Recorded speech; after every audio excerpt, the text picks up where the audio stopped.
Remember that day of howling winds and blinding snow.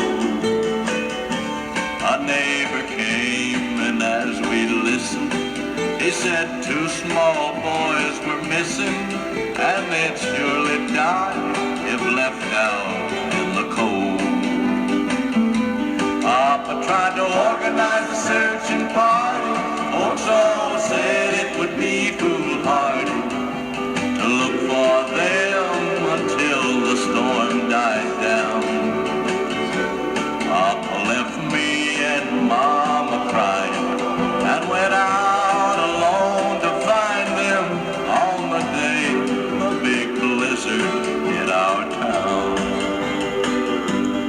Next day when the storm was over, the search party soon discovered Papa's frozen body lying in the snow.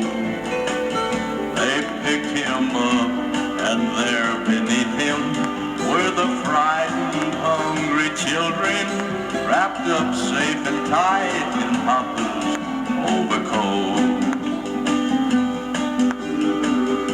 The youngsters told how Papa found them, how he wrapped his coat around them, how he rubbed their bodies till they felt all warm. Then he said, boys, lie here beneath me, and if I should go to sleep, well, you just stay awake, and you'll be safe here from the storm. Papa tried to organize a searching party. Folks all said it would be foolhardy to look for them until the storm died down. Papa left me and Mama crying and saved 2 young boys from dying on the day the big blizzard hit our town.